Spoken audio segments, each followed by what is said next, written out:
Christian, there were a few excuses not to win that game, but the way you led at half-time and to finish behind must be bitterly disappointing. Yeah, look, obviously the second half was really disappointing. We put ourselves in a great position there. We played some great footy in the the first half. For whatever reason, we just didn't quite put that together in the second half. And you're right what you said there. There's plenty of reasons for it. There was plenty of effort. There were some guys who played really big minutes, and you could see that absolutely busted their guts to try and do everything they could for us. At the end of the day, I think we just made too many errors coming out of our own end. We didn't quite get our fifth play right in that second half, and that put us under pressure and gave them too much opportunity. You led well on the back, partly of Daniel Saifidi. How big a loss was he in the shadows of half-time? He's a big loss. He's our best front rower. He's been one of our best players over all the early rounds, if not our best. And you can see what sort of impact he was having in that first half. So not having him come back out. It's not just the impact he brings leadership in the middle. He can play big minutes for us.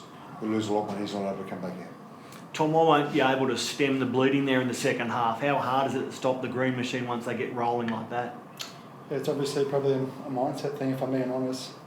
I felt like they came out to play footy and they wanted to win a footy game, and we probably just wanted to survive and protect the lead. And just in those little moments, like Wolfie touched on, coming out of our end or the fifth place, we get a few of them right or we get out of our own end. I think it's a different scoreline, but at the end of the day we didn't get that done, and it's a good learning curve for our group and our spine and everyone involved in today's performance.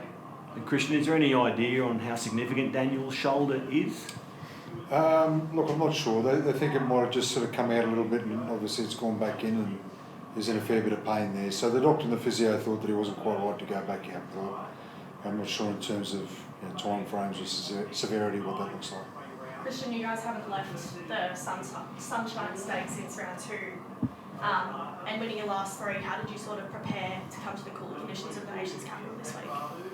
Look, the conditions are pretty nice, so that wasn't a real issue for us. We obviously come here at a pretty good time of the year to be coming to Canberra. It could certainly be a lot colder. So we didn't change anything in our preparation. I don't think that was an issue for us. If you look at the way we started, look at the way we played the first half, I think our preparation was good.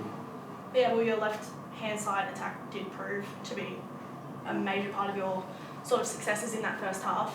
Was that sort of an area that you guys identified to, strike at for going against Raiders? We obviously had some things that we thought we could attack at. It wasn't necessarily the left edge. It was just in the system that the Raiders use, and that worked well for us in the first half. We didn't give ourselves much opportunity for that in the second half. And also losing Jeremy Marshall-King for this week was a big one for you guys, considering how crucial that dummy half role is. How do you guys sort of view the performance of both Ray and Sean? I thought Ray overall was outstanding. I couldn't ask for anything more from him. He did the best he could as a hooker. He's not a hooker, he's a back rower. He did the best he could there and did a decent job to start. And he stayed out there for I think 70-odd minutes straight and tackled everything that he possibly could. So I couldn't be proud of his performance, and I thought Sean tried really hard as well. Sean's a halfback doing his best out there, and that's the situation we're in. And those two guys certainly weren't the reason that we lost today. And Tom, during a big round of sin bins, firstly, how are you guys as the players sort of adjusting to that stop-start nature of the game, waiting for the bunker to, bring in their call a bit later on? And secondly, are you guys starting to practice with a 12-man squad at training, or? Yeah, it's definitely becoming more common. Obviously, it happens in the early rounds of the year where new rules bring sin bins and stuff, and I think at the end of the day, you've got to get on with it. At the end of the day, we had 12 in the bin, and I thought we did a really good job in responding to that, and we probably won that period. It's probably just part of the game moving forward, and there's not much we can do about it. That's the way the game's going, and if we want to use that as an excuse, then you probably won't be winning many more games. There was obviously a lot of history with these two teams having very close encounters in their previous meetings. Was that something that you came in knowing that this was going to be potentially, you can't really write off the Raiders? No, definitely not. The Raiders are a top 4 side for a reason, and they've been playing a lot of great footy, a lot of great individuals in their team. So we were up for it. Look, we came here to play. We obviously, dished that out for the first half, and I'm really proud that we got our footy on. But at the same time, there's a big taste of disappointment left in our team at the moment, because we got a really good prep in, and we knew they were going to be a tough team. Like I said, they came out for Ivan, and we went into a bit of survival. What was the halftime message, and what sort of led to those errors capitulating and everything like it did? No, the halftime chat was really positive.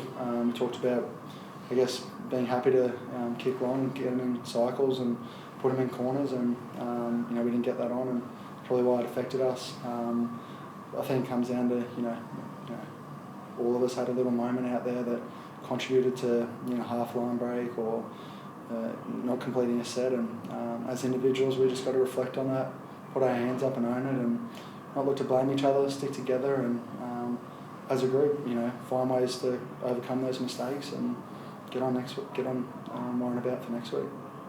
Christian, Friday night, will Kurt, Jeremy or Max be right? Look, we're hopeful on all three.